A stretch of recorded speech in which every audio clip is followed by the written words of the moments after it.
When I asked James why he made a family card for his in-laws, he laughed and said, "They're my family, so they should have one, right? You got a problem with that?" He added, "If you knew who helped you when you were alone, you wouldn't talk like that, would you?" His confident tone surprised me. Was James always like this? He asked.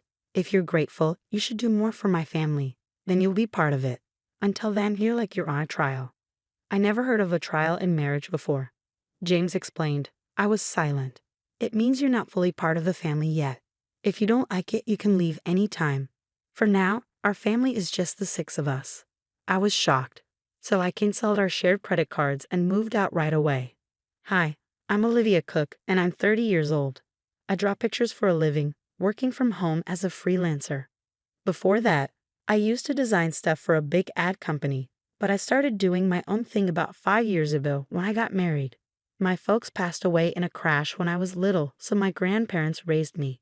But I moved back to my parents' old place in the city center for college, and I've been there ever since. I met my hubby James at this Italian joint where he worked. It was a cozy spot with good food at decent prices, so me and my work buddies went there a lot.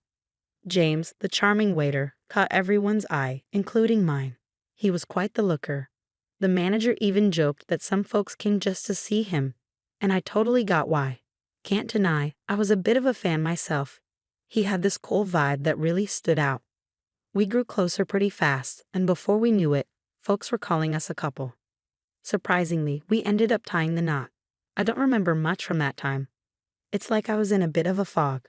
Next thing I knew, I was married to James, my husband. But I did love him, and I was genuinely happy about getting married. I left my job at the design company on good terms and started freelancing. James stuck with his gig at the Italian joint, working odd hours, sometimes late into the night. It got tough to juggle work, so I decided to go solo, something I'd always wanted to do. That sounds smart, Olivia. It'll be easier for you, and it's great to keep doing what you love. James backed me up. And that's how we kicked off our married life. We weren't into big flashy stuff, so we skipped the whole wedding hoopla and just signed the papers. Our families met briefly, and that was that. James went to work, and I held down the fort at home, managing chores and freelancing. Our schedules were all over the place, but we made it a point to have meals together whenever we could. It was simple, but it made us happy. I thought, yep, marriage is pretty sweet. About a year into our marriage, things took a turn for the worse. My family wants to visit. Is that cool? James asked one day. Sure, I replied. I was actually looking forward to it. I'd only had a brief encounter with James's family before, so I figured this would be a good chance to bond with them. Having lost my own parents early on, I always admired James's big family, but when they arrived, 5 of them, I was left stunned. Hey, which room's mine? His sister blurted out as soon as they stepped in. She's 35, 3 years older than both James and me, and works at a local store. Her abruptness caught me off guard. She seemed so different from the polite person I'd met before. James's 22-year-old sister was there too, but she stayed quiet, barely saying a word, just like when we first met. Following James's sister's hurried lead, I showed them to the guest room, and James's parents to my parents' old room, the only one in Japanese style. I thought it'd suit them best. Once they settled into their rooms, James's sister declared, "Well, since we're all under the same roof now, you better start treating our family right." I was puzzled by her words, but when I turned to James for clarification, he simply chuckled in a way I'd never heard before. Turns out, they'd given up their place and moved in here without telling me, he explained. Sorry, our family home had to be vacated suddenly, and they had nowhere else to go. I wish he'd informed me earlier. I had assumed it was just for a day or two, not a long. James's family didn't hold back. From the moment they moved in, all 4 of them expected me to handle everything while they did nothing, saying whatever they pleased. They made no effort to find jobs or a place of their own. When I asked about their employment, I got yet another surprise. "Oh, I quit that awful job at the supermarket," his sister confessed. She was working, but it turned out to be just a part-time gig. I'd assumed she had a full-time job given her age, but she admitted she hadn't held a steady job since high school. James's parents also had part-time jobs they gave up before moving in, and his other sister, well, she was unemployed. She claimed to be a student, but that wasn't true. "Why should I work when I'm part of a well-off family now?" she reasoned. When I asked who she was referring to, I received another startling response. You obviously. You received a hefty settlement and insurance payout after your parents' accident, and you don't even have a mortgage on this place. You can live comfortably without having to work, James's sister remarked, chuckling. I voiced my concerns to James when he returned home, but he erupted in a manner I'd never witnessed before. Everyone's exhausted from being suddenly uprooted. Give them some time to recuperate. Or do you want to kick out my family, Olivia? I was stunned into silence. Then, abruptly, James softened his tone. I'm sorry for yelling. It's been a tough day for me too. Can you please try to be a bit more understanding? Looking back, James was adept at manipulating situations with a blend of kindness and severity.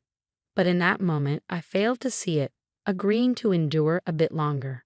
The situation with James's family grew more oppressive. They treated me like a servant at home and demanded money whenever they went out. We can't even look for jobs without some cash, can we? It's only fair, but if we can't find work, we'll just keep staying here, they reasoned. Reluctantly, I handed over some money, which they claimed to have used up without any luck in the job hunt. I suspected they never even bothered to search, but pointing that out would only lead to accusations without proof. And then James's entire family would lay blame on me for hours. Sharing my concerns with James didn't solve anything. Everyone's feeling frustrated about not finding jobs. Sorry, just bear with it a little longer. I'll have a talk with them, James would say, attempting to smooth things over. But as time passed, I felt like speaking up was futile. However, the frequency of their money requests gradually decreased, perhaps because James had a word with them. So the issue seemed to resolve itself. Of course, the money I had given them was never returned. Then, after about 2 months of enduring the situation, I noticed something alarming. Why is the credit card bill so high? Could it be unauthorized charges? Quickly checking the statement, I found that all the expenses were made with family credit cards. The purchases ranged from food and drinks to books, games, and even luxury brand bags and clothing. Each purchase was assigned a number from 1 to 6, indicating that 6 family credit cards had been issued. These credit cards were under my name, with James using the family cards. It seems like you'd handle this better, and it's easier to manage payments, right? Can I entrust it to you? He had asked, and I ended up taking charge of them. However, it turned out these family cards had been issued without my knowledge.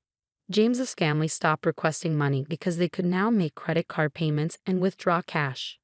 When I confronted James about why he made family cards for his in-laws without consulting me, he chuckled and replied, well, you complain when they say they're broke, so what else could I do? Plus, you know who supported you when you were alone, right?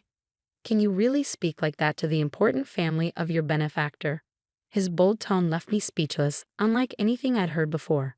Was James always like this? If you're thankful, you should do more for my family. Then I'll accept you as part of the family too. Until then, think of it like you're still in a trial period, he continued. I'd never heard of a trial period in marriage before.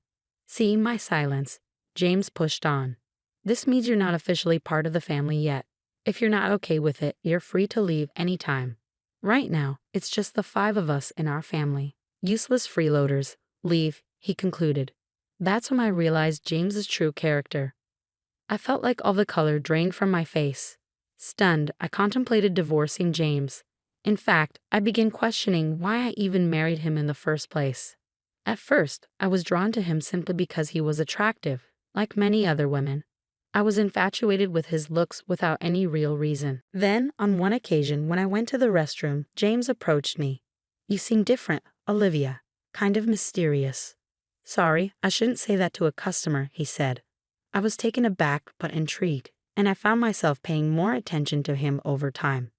Maybe that was his strategy to make me like him. Looking back calmly, it all adds up.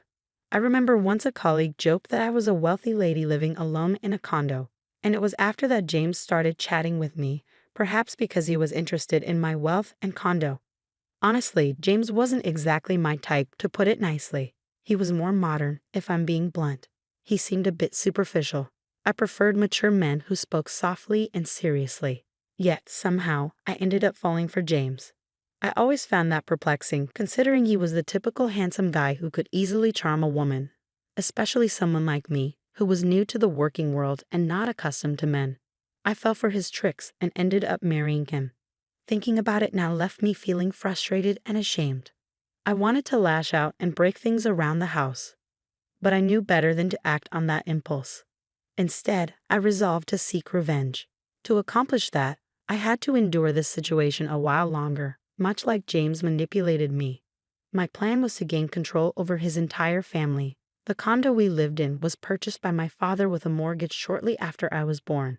It wasn't very costly back then, but with the rapid development of the area and the addition of a new shopping center nearby, it's now considered a luxury residence.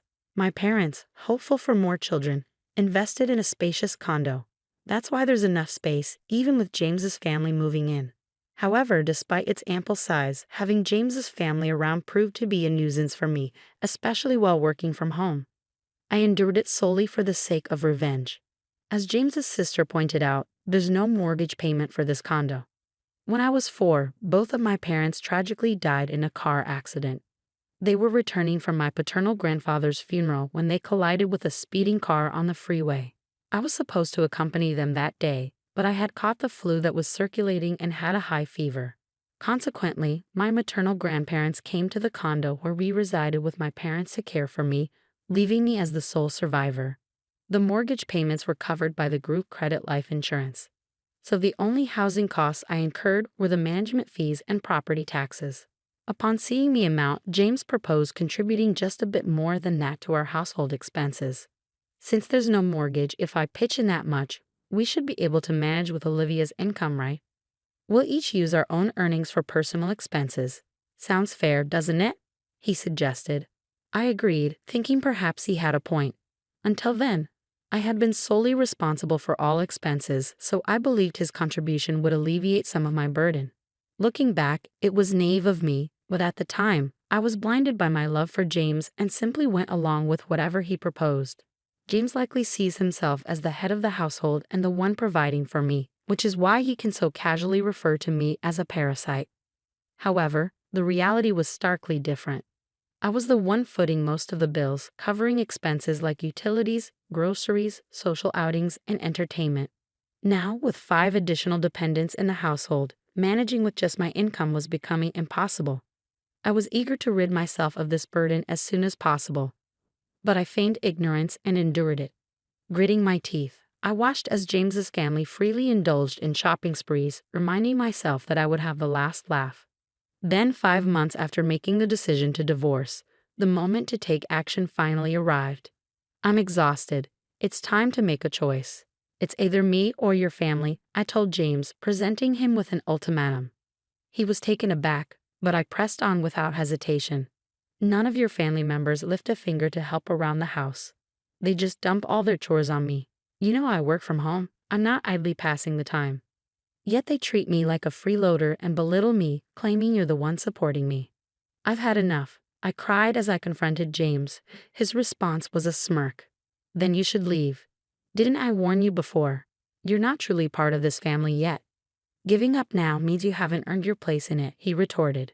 I feigned shock as I looked at him. What's surprising? If you can't tolerate my family, then it's you who must leave. And since I'm not to blame, I'll take this apartment as alimony and I'll claim half of your savings as part of the property settlement. Ah, so that was his scheme all along. That's why his entire family had been hounding me, attempting to drive me away. I had suspected it, but hearing it articulated so plainly still came as a shock. It was someone I had once loved and married, but thanks to this revelation, I made up my mind. Fine, I declared, resolved to divorce James. But this condo belongs to me, and I'm not at fault either. What did you say? The grounds for the divorce are your family moving in without my consent and your family disrespecting me, I asserted firmly to James. He'd appeared taken aback by my outright rejection of his terms, not expecting such defiance. It was understandable, as I had always acquiesced to his demands since our marriage. Recalling those moments filled me with anger. I can't stand another moment with you all, so I'll leave now. But be prepared to vacate as well. This is ridiculous. This is our home. We won't leave. Ever heard of tenant rights? You can't just evict us from our own home, James shouted. Ignoring his protests, I left the house and sought refuge at my grandparents' home. I divulged everything to them and requested shelter until matters were resolved. My grandparents were appalled by what I had endured and scolded me for not seeking their counsel sooner. With tears in their eyes, they embraced me. "I'm sorry, Grandma, Grandpa. I know I worried you, but I'll be all right now," I reassured them, forcing a laugh through my tears. The day after I left the apartment, James wasted no time in contacting me. "What's all this about? What mail are you talking about?" He inquired about the certified letter. I was impressed by how swiftly things were progressing. I had entrusted the divorce proceedings to a lawyer, and upon informing them of my departure yesterday, they had arranged for everything to be handled promptly today. "I'm not paying any alimony, and I'm not leaving the condo," James asserted. However, legally he was obligated to pay, and he had no right to remain in the apartment. "What do you mean? The condo is jointly owned since we're married. If that's your stance, then compensate me for half its value to buy out my share," he insisted, making an absurd claim. "Continuing this discussion is futile. Please communicate through my lawyer from now on," I stated firmly, ending the call. I anticipated he would likely call again the next day, but I had no desire to engage in further conversation that day. As expected, he rang me the following morning. "What's all this about?" He repeated the same line as the day before, displaying a lack of originality. "What mail are you referring to? The card's not working." "What did you do?" "What I did was cancel it. That card belonged to me, and you were merely an authorized user on the family card, remember?" Indeed, before leaving the house, I had transferred all the accounts linked to that card to another one and terminated it. Naturally, the family cards would cease to function when I canceled mine. "I was the one covering the expenses," I explained. "Yes, you covered the management fees and property taxes for the first 4 months only. It's not substantial, but I can deduct that from the alimony if you prefer," I mocked him. I heard some muffled shouting from the other end of the line. That's right, James had only paid the agreed amount for just 4 months. He had concocted various excuses about work and other matters, always finding a pretext to postpone payment. Then he abruptly ceased all payments. If he forgot and assumed he was still paying, that's quite a lapse in memory, but I didn't concern myself with it anymore. He's someone I'm severing ties with. His memory holds no significance to me. That's the situation, so please reimburse your share of the living expenses I've been covering. I've meticulously documented our household expenditures, which I'll utilize as evidence to equitably divide our savings. It's marital property, he insisted. "Yes, understood. Let's divide it accordingly," I acquiesced. He concluded the call with a reminder not to overlook it. A few days later, he called again with the same inquiry. I realized they were not only deficient in memory but also in vocabulary. "What do you mean by the division of shared property? Why is it 0? You must be swimming in cash from your parents' insurance and alimony," he alleged. "Ah, so that's what they assumed." I patiently clarified that my pre-marriage savings were not part of the shared property, and since we had accumulated no savings during our marriage, it naturally amounted to 0. Don't accuse me of deceit. If you doubt my honesty, why not seek advice? Henceforth, kindly communicate through my attorney. I won't engage in direct communication with you any longer. Farewell, I declared, then terminated the call and blocked James' number. 1 month after my departure, James and his family finally vacated the apartment, not due to a change of heart, but because they could no longer sustain their lifestyle. Predictably, James's income alone couldn't support a family of 5. Accustomed to lavish spending with my card, asking them to tighten their belts was out of the question. I had intentionally allowed them to use the card for this purpose, knowing it would lead to this outcome. His family began badgering James for shopping funds, and when he refused, they resorted to pilfering from his wallet. Even in his anger, they blamed him for my departure. To compound their troubles, the utilities, electricity, gas, and water, were all disconnected. Of course, I had arranged for this since I had no intention of residing there. James attempted to have the utilities swiftly reinstated by phone. But since the house was in my name, no one else could restore them if the owner had ordered their termination. During the scorching summer and early autumn, his family struggled to endure the sweltering heat and eventually vacated the condo. Their destination, I neither knew nor cared. James endeavored to persist until the end, but he ultimately capitulated due to the absence of electricity and the inability to bathe. The divorce proceedings progressed more rapidly than anticipated, not because James had a change of heart, but because of his blunders. He betrayed our marriage by pursuing someone else. Perhaps assuming he could swiftly remove me from the picture, he boasted about owning a luxurious downtown apartment, using it as bait to attract younger women. It's astonishing he engaged in such behavior with his family present, but it wasn't out of character for him, so they turned a blind eye. Prior to departing, I had discreetly installed cameras throughout the house, capturing all the evidence. Perhaps he underestimated me, but his disrespect was undeniable. He brought his family into my home without consent, racked up expenses on a family card and left me with a bill, ousted me, and engaged in infidelity. I demanded significant compensation and alimony for these transgressions. When James saw the amount, he visibly paled and begged desperately for reconciliation. However, I harbored no such intentions. Aware of his inability to pay, I pressured him to borrow as much as possible from his company and seized whatever assets I could. When I threatened legal action for fraudulent use of the family card, he reluctantly agreed to my terms. I can only hope he makes diligent efforts to repay his debts. The divorce is now finalized and I am currently residing at my grandparents' place. I haven't decided what to do with the apartment yet. While it held sentimental value as an inheritance from my late parents, given the circumstances and lack of memories associated with it, I may opt to sell it. On the professional front, my career as an illustrator is flourishing. I may soon live independently again. But for now, I'm content working from my grandparents' home. I'll continue to rely on their support for a little while longer before forging ahead with renewed determination. In the future, I'll be more discerning in choosing a partner, prioritizing qualities beyond mere attractiveness. My hope is to find a life partner with whom I can share my journey.